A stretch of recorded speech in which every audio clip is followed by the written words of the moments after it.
Students, आज हम 8th standard के हिस्ट्री का फर्स्ट चैप्टर जिसका नाम है modern period in Indian history when where and how को समझेंगे।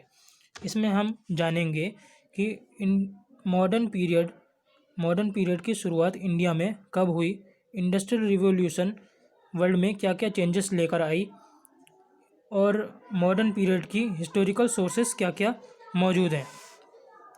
अब modern period in Indian history को समझने से पहले हमें ये समझना होगा कि हिस्ट्री क्या है।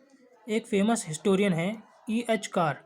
उन्होंने बताया है कि history is an unending dialogue between the past and the present, यानी कि पास्ट की वह सारी घटनाएं, वह सारी जानकारी जो हमारे आज को जोड़ती हैं, वह सारी बातें हिस्ट्री कहलाती हैं। एग्जाम्पल के तौर पर हम समझते हैं कि भारत में 28 राज्य और 9 केंद्र शासित राज्य मौजूद हैं, पर हमें यह समझना होगा कि ये इन राज्यों का निर्माण कैसे हुआ, भारत एक राष्ट्र कैसे बना। ये सब बातों की जानकारी हमें इतिहास पढ़ के मिलती है। इतिहास पढ़ना हमारे लिए इसलिए महत्वपूर्ण हो जाता है क्योंकि इसमें अलग अलग तारीखों में अलग अलग घटनाएं मौजूद हैं जो हमारी आज का निर्माण करने में एक महत्वपूर्ण भूमिका निभाती है। अब हम ये जानते हैं अब हमें जानना ज़रूरी है कि इतिहास लिखा कैसे गया है। इतिहास को अलग अलग तरीक़ों से अलग अलग ज्ञान के आधार पर लिखा गया है। हालांकि इतिहास को क्रोनोलॉजिकल ऑर्डर में लिखा जाता है। क्रोनोलॉजिकल ऑर्डर यानी कि घटनाक्रमों के अनुसार इतिहास को लिखा जाता है। एक के बाद एक घटनाएं जो घटती हैं, जो मुख्य घटनाएं घटती हैं उसके बारे में जितनी भी जानकारियाँ होती है वो इतिहास में लिखी जाती हैं। अब 19वीं शताब्दी से पहले जेम्स मिल ने अपनी किताब a history of British India 1817 में भारतीय इतिहास को 3 भागों में बांटा है, हिंदू, मुस्लिम और ब्रिटिश। उनके अनुसार जो शासक थे उस समय के शासकों के धर्म के अनुसार भारतीय इतिहास का बंटवारा किया गया है। अब आज़ादी के बाद भारतीय इतिहासकारों ने इसका विरोध कर भारतीय इतिहास को एंशिएंट, मेडिवल और मॉडर्न पीरियड में बांटा है, जो कि निर्भर करता है बहुत बड़े सामाजिक और आर्थिक बदलाव में। इतिहास में हम राजाओं और उनके वंशजों के बारे में ही नहीं पढ़ते हैं, बल्कि हम उन लोगों के बारे में भी पढ़ते हैं जो इन राजाओं के शासन में जीते थे, जैसे उनके सामाजिक, सांस्कृतिक और आर्थिक बदलावों के बारे में भी हम इतिहास में पढ़ते हैं, उनके जीवन के बारे में, उनकी समस्याओं के बारे में। अब हमारा नेक्स्ट टॉपिक है transition to the modern period, यानी कि मॉडर्न पीरियड का दौर या फिर मॉडर्न पीरियड की शुरुआत। मॉडर्न पीरियड की शुरुआत तब से होती है जब मुग़ल एम्पायर का डिसइंटीग्रेशन हो गया था, यानी कि मुग़ल एम्पायर पूरा बिखर कर छोटे छोटे साम्राज्यों में बट गया था। उस समय यूरोपियन ट्रेडर्स अलग अलग देशों से आए थे, जैसे कि ब्रिटेन, फ्रांस, पोर्टुगल और नीदरलैंड से व्यापार करने के लिए। उन्होंने अपने अलग अलग ट्रेडिंग पोस्ट को यहाँ पर स्थापित कर लिया था और इन सब में सबसे आगे थे इंग्लिश और फ्रेंच कंपनी, जिन्होंने भारत की कुछ सीमाओं पर कब्जा जमा लिया था 18वीं शताब्दी में, जिसके कारण दोनों एक दूसरे के दुश्मन हो गए और इसका अंत हुआ ब्रिटिश शासन के आधिपत्य से।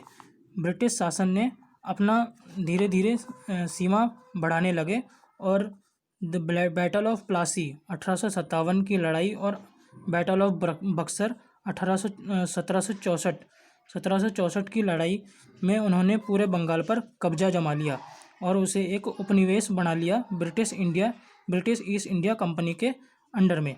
जो ब्रिटिश थे उन्होंने धीरे धीरे शासन को पूरा अपना जमा लिया, भारत में अपना आधिपत्य उन्होंने जमा लिया था।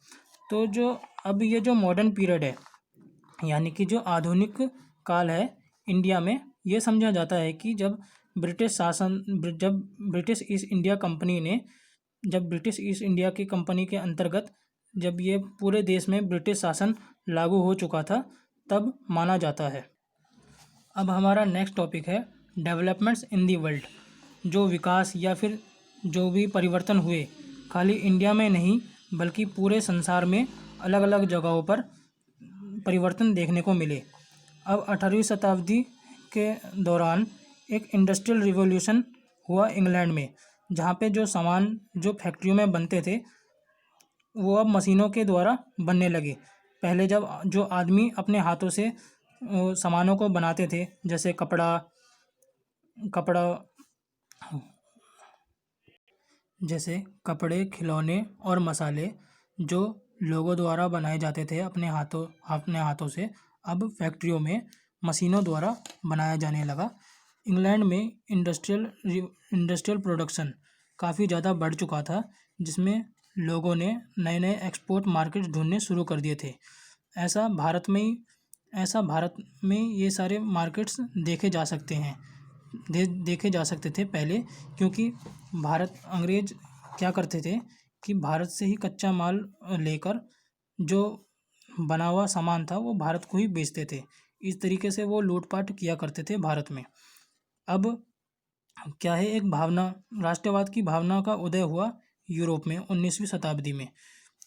राष्ट्रवाद यानी कि नेशनलिज्म, ये क्या होता है कि एक देश के प्रति भावना होती है, बलिदान की, प्रेम की और वफादारी की एक भावना होती है देश के प्रति। इसे हम कहते हैं nationalism. While this developments were taking place, जब इस तरीके के बदलाव पूरे संसार में देखे जा रहे थे, तो इंग्लैंड ने क्या किया कि उन्होंने भारतीय सीमाओं को मजबूती से पकड़ बनाने के लिए एक केंद्रीकृत प्रशासन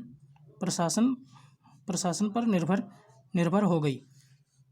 जो ब्रिटिश कॉन्सेप्ट था सेंट्रलाइज्ड रूल का, उससे एक पॉलिटिकल यूनिटी इंडिया में बन गई, जिससे कि एक राष्ट्रवाद की भावना 19वीं शताब्दी के अंत में बननी शुरू हुई। अब हमारा टॉपिक है sources for studying the history of modern period. History के मॉडर्न पीरियड को पढ़ने के संसाधन, जो स्रोत हैं, ऐसे किताबें, बहुत सारे डॉक्यूमेंट, सोर्सेस अभी मौजूद हैं, जिससे कि हमें पता चलता है कि उस टाइम का मॉडर्न पीरियड है हिस्ट्री का, वो कैसा था। ये सारी डिपेंड करती हैं ऐसे संसाधनों पे, जैसे कि archaeological excavation, fossil remains, cave paintings, poetries, जो सिक्के थे, बायोग्राफीज ऑफ रूलर्स। इन सभी जानकारियों के आधार पर हमें मॉडर्न पीरियड के बारे में पता चलता है। बहुत सारी किताबें, आर्चाइवल डॉक्यूमेंट्स उस समय के मौजूद हैं, जिनसे हमें मॉडर्न पीरियड को पढ़ने में थोड़ी आसानी होती है, और ये हमें उस टाइम के इतिहास के बारे में जानकारी देती है, जो कि थी 18 से 20वीं शताब्दी के बीच में। अब आते हैं किताबें, न्यूज़पेपर और मैगजीन्स पर। 18वीं शताब्दी में mass printing of newspapers and books throughout the countries होती थी, जिससे कि लोग अपने आइडियाज़, थॉट्स को शेयर करते थे, और उनके जो उस समय ये सारे डॉक्यूमेंटेड होते थे, यानी कि उन सब की बातों की एक किताब होती थी। Magazines, historians use this books and newspaper. इतिहासकार इन किताबों, न्यूज़पेपर और मैगजीन का इस्तेमाल करके उस देश के पर्टिकुलर पीरियड का इतिहास लिखते थे। जैसे एक एग्जांपल के तौर पर Bengal gazette was the first Indian newspaper published in 1718 from Kolkata से बंगाल गज़ट भारत का पहला ऐसा न्यूज़पेपर है जो वहाँ से पब्लिश हुआ था। अब हम गवर्नमेंट रिकॉर्ड्स की बात करते हैं। गवर्नमेंट रिकॉर्ड्स यानी कि वही ऑफिशियल रिकॉर्ड्स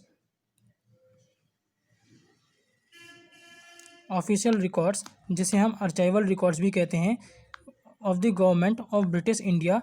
ये सारे मौजूद है कहाँ? National archives of India at New Delhi में। There are many archival documents, ऐसे बहुत सारे डॉक्यूमेंट्स हैं और मैन्यूस्क्रिप्ट हैं जो ब्रिटिश इंडिया और इंडिया के बारे में जानकारी रखते हैं, जो कि लंदन में भी एक मौजूद है। अब कुछ डायरीज़, कुछ अकाउंट्स हैं ट्रैवलर्स के, जो भारत में घूमने आए व्यापारी, मिशनरीज़, सिविल सर्वेंट्स जो इंडिया में घूमने आए, उन्होंने अपने अनुभव को व्यक्त किया है अपने डायरियों में। 18वीं और 19वीं शताब्दियों के बीच में। उन्होंने क्या क्या अनुभव किया है हमारे देश में, उन सब के अपनी भावनाओं को इसमें लिखा है, जिसे हम पढ़कर पता लगाते हैं कि उस समय का इतिहास कैसा रहा था।